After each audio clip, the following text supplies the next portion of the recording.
So as part of our 20th anniversary celebrations in 2024, Pharos Architectural Controls is spotlighting 20 people and projects that have helped to shape our company and our products and continue to inspire us every day. Baz Hoxbergen from Pharos and I are very excited to be joined today by Robert Bell from Pathway Connectivity, a longtime friend of Pharos with a rich history in the lighting industry. He's going to share some observations about the strides in technology, both as a passionate observer and as a user of Pharos kit on some of the most landmark projects. So welcome to you both. Thank you so much for joining, Robert. Oh, it's fun to be here. Thanks, thanks for inviting me. I feel privileged to be one of 20. Thank you for the introduction, Amy, and Robert. It's great to see you again. Yes. And right, despite looking so young, I know you've been with the industry for quite some time, and you actually, right, you know the people who founded Pharos from way before that. Yes. And for the audience to explain, Robert is actually one of the founders of Cast Lighting, and that's the creators of the WYSIWYG software.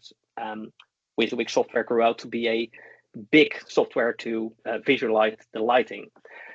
Can you tell me a bit more about that period, Robert? Sure. Yeah, it was. I was working at the Canadian Broadcasting Corporation, and we were. Remember, this is 1991, 92, right? So, AutoCAD was big in architecture, but certainly none of the carpenters, none of the sound people were drawing anything with anything more than a pencil. And I was writing software to augment AutoCAD. To do lighting plans, and then it got really exciting when 3D AutoCAD came out, and that was the genesis of WYSIWYG. Anyways, at that point, CBC said, well, it's very clever, Robert, but famously they said, we make TV, not software. So I left CBC and I was looking for financial investment, and I wrote everybody in the industry. And it's really funny, I wrote on paper because email was really not a thing back in 92. And I wrote to Tom Thorne, one of the three founding members of Flying Pig Systems. And it just sat in his inbox forever. And the American, Neil Sorgensen, was coming over every so often. And he picked up my letter, and it certainly tweaked him. And he immediately bought a flight to come to Toronto. And he was only one of three people who actually flew to Toronto to meet me. And they had already built the whole hog console, which we now affectionately call the whole hog 1, but back then it was just the whole hog. And they were starting to build the whole hog 2. And I was a lighting programmer and a software programmer. And this is the days when DMX was actually just starting to explode too. There were no LED lights. Like 1993, this is the dates we're speaking of, was the year that Suji Nakamura made a high brightness blue LED. That was the very first blue LED. So you had green LEDs and you had red LEDs, and they were just used as like indicator lights on consoles or whatever. But when they built the blue LED, then companies like Color Kinetics and the very ubiquitous Color Blast fixture, the very first LED, came out. But that wasn't, until 1997 when the Color Blast came out. So this predates all of that.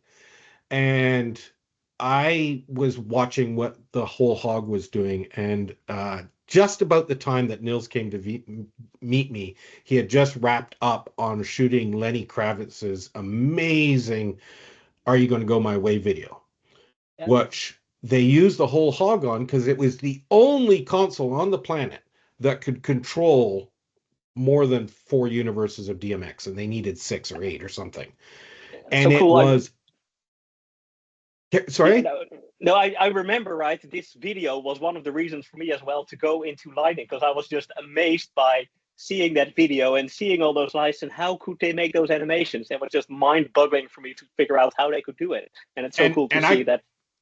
I got to talk to Nils about it, and he said it was painful. I mean, the first time they actually did it, they didn't even have like a, on a command line, you'd say 1 through 10 at full. They didn't even have the at full button. So they had to build a palette to take the lights to full and out. And it was painful. And you could see that, the size of lighting rigs were getting enormous. we were no longer using 5K lamps. We started using a lot of smaller lamps. We started using delineated lamps. So like you weren't just using a light to light. Sorry, my camera just shuttered. You weren't just using a light to light somebody. You were actually putting the lights as a visual. And this was new. And if you do that with two lights, it's pretty boring. And then we were doing it.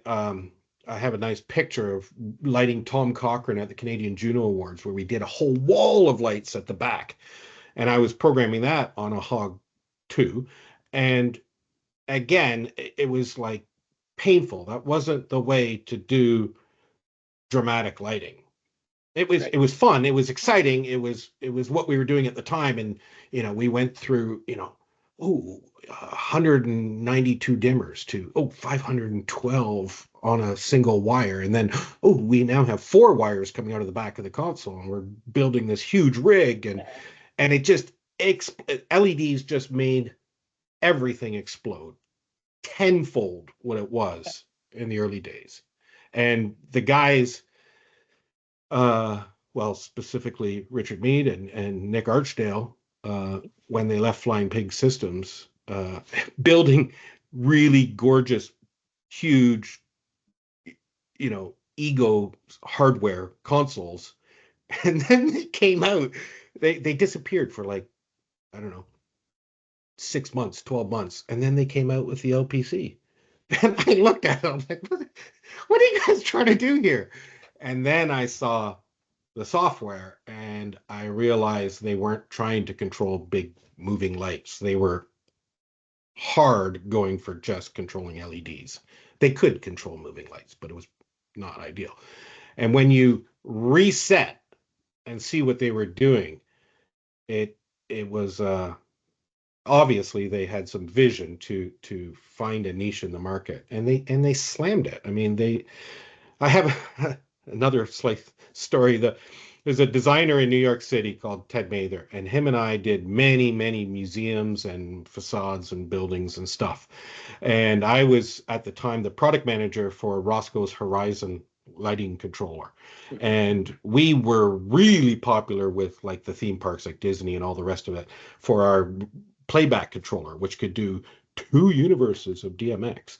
But it was really good because it had that scripting language, and it had lots of, you could run multiple things simultaneously. At about the same time of the story I'm about to tell you in New York City, Ann Militello was doing the 42nd Street Experience, which was a facade of colored, two colored incandescent lights, but nowadays it obviously would be LED. And she was doing it with an ETC console that only had 1 cue list, and it was painful to control multiple fades across different parts of the thing at different times and all the rest of it. Anyways, but our Horizon controller could do it. And then Ted Mather got the Turner building in Columbus Circle, which is a big glass staircase. And I think that was probably one of the first jobs he used a Pharos on, and didn't use my Horizon control software. And I was kind of like, oh, I've lost it. And then I looked at what they were doing, and I'm like, oh, but Ted made the right choice. This is the way to go, So yeah, that was the very, very early days of what we did before Pharos, and then how Pharos just took over the world. Yeah, because this project will probably be early 2000 then, right? I guess one of the first years that Pharos existed, that these projects were happening. Yeah, it would be. And at the moment you work for Pathway. How long have you been working with Pathway now? Well, so I quit cast lighting after the Sydney Olympic job in 2000, and I started working for Roscoe Entertainment Technology, that then got purchased by Genlight, which then got purchased by Philips, who then purchased Verylight and Strand Lighting. So I was working for Verylight and then Strand Lighting. We built the Light Palette series of consoles, the second generation of Light Palette. And then our little software division branched off and went independent. And then that company was called Horizon Control, and 2011, we were purchased.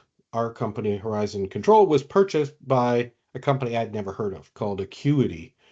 And Acuity was a commercial and industrial company, and they saw DMX coming, and Acuity builds, like, you know, at the time, fluorescent troffers, uh, and downlights, and these were compact fluorescents and incandescent and all the rest of it.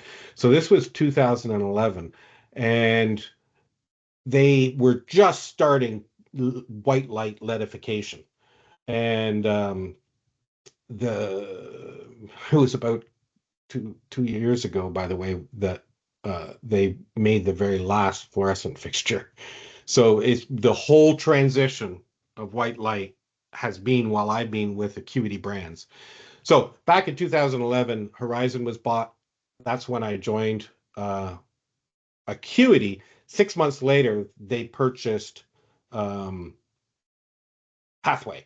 And it was really interesting. There was a legend in our industry, Van Rommel, who actually architected for Acuity the purchasing of Horizon for the front end control, and then Pathway for the middle software. And then Acuity obviously already has the lights in companies like Gotham and Hydrel and Mark Lighting and things like that. So then it became the whole thing, from controls to networks to actually luminaires. Right. And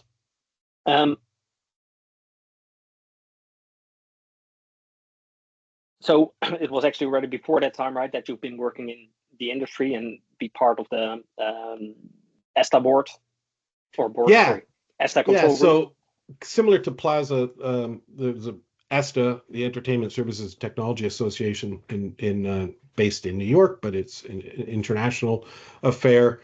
Well,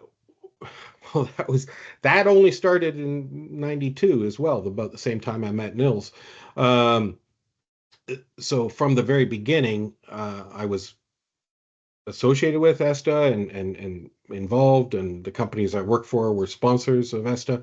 ESTA is famous for writing technical standards and doing training, and they also do services for the behind the scenes, came out of ESTA, which is a charity.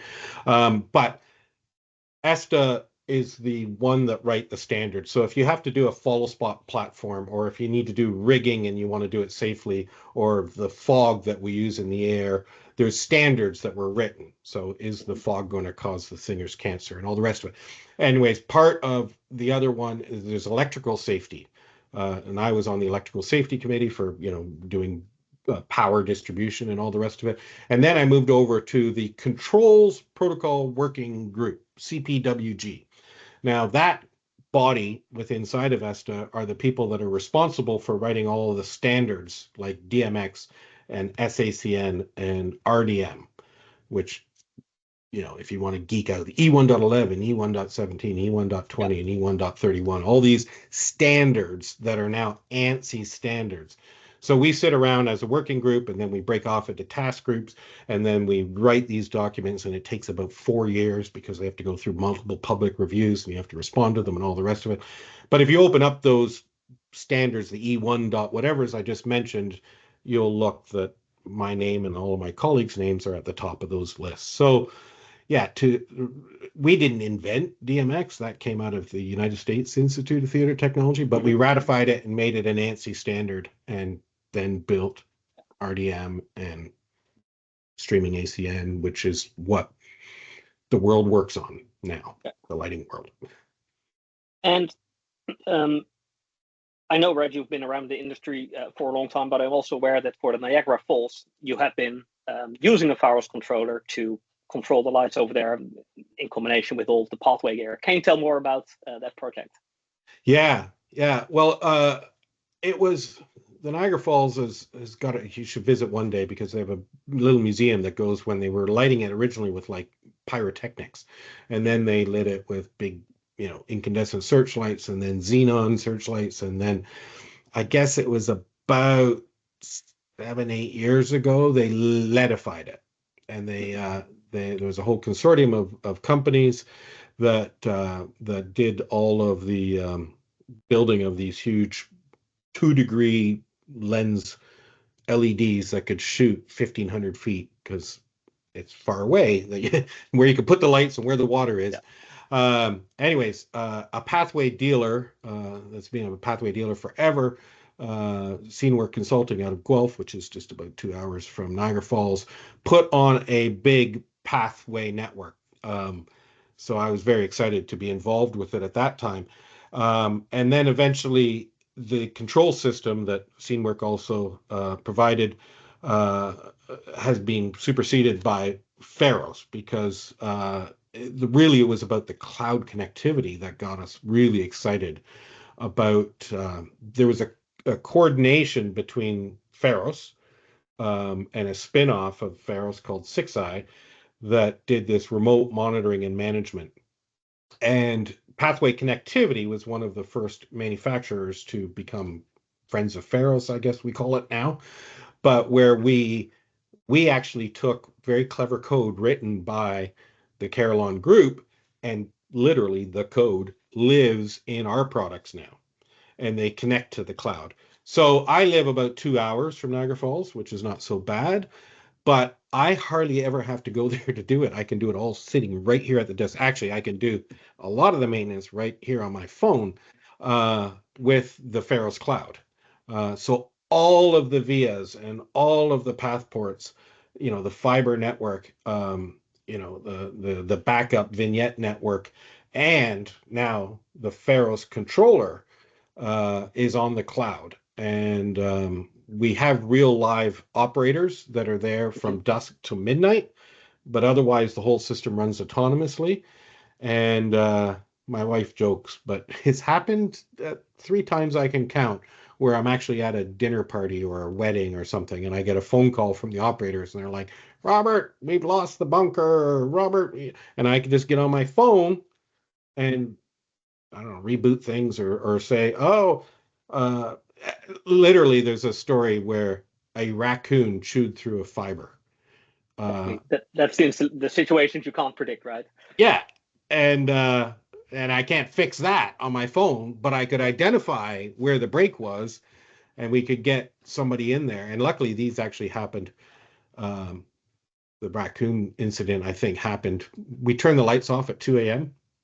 The raccoon incident happened like at about 4 a.m. I wake up in the morning and I get a message on my phone saying that part of the network's down. We send somebody local to go investigate. They actually saw the break. We could get somebody there to splice the fiber, and it was all fixed before dusk. Because Niagara Falls is such a massive palette, and there's so many tourists all the time that, and this is not hyperbole, if the lights go out on the falls, people start calling the police. Like it's like it's like gravity stopped. The falls stopped. What happened? So it's deadly important to have very consistent uptime on the falls. So having the Pharos controller and the Pharos cloud monitoring that system has been an absolute godsend. It has resulted in the last 4 years, I think, and I can say this, in 100% uptime. It's like rock solid. So. Wow, that's fantastic. That must just be such a relief to be able to have that kind of functionality at your fingertips. And again, I guess testament to the to the continuous improvements and technological advances that are kind of keeping the industry as buoyant and as as interesting as it is, and as it has been. It's been absolutely fascinating to hear about the the various kind of iterations of lighting through those key years. But wow, what an incredible touch point to be able to control Niagara Falls from your phone. I know. There's a funny story. When we first started doing it, we got so excited, and there's some restaurants that look down over it, and you can see all the falls. Anyways, I said to the waiter, I'm like, "What color do you want the falls?" He's like, "What?" And I'm like, "No, just tell me." And he's like, "I don't know, blue." And I'm like, "Blue," and the falls turn blue. Oh, and and he just kind of looked at us, and I'm like, "Isn't that cool?" He goes, I don't know. I'm colorblind. Oh. It was like a wah wah wah. Yeah. Oh, that was your big moment to, I you know, know. sort of like the kind of magnanimous genius wizard, and yeah, you didn't get your moment. No. That is incredible. Thank you so much for sharing. Like, it's been fascinating to listen to some of the insights that you've been able to, you know, to share with us, and we really appreciate you being part of this, you know, this kind of celebration and reflection on the last 20 years, and long may our kind of partnership continue for the next 20. Yes, I'm Thank you so very much. much looking forward to what Pharos brings, because Exciting it's things to come. my favorite Swiss Army knife now. Yeah, for sure. Well, thank you so much, and thanks, Baz, as well for being part of the conversation. It's been a real eye opener, and yeah, fantastic. Thank you so much. Take care and congratulations. Thank you. Thank you, Robert.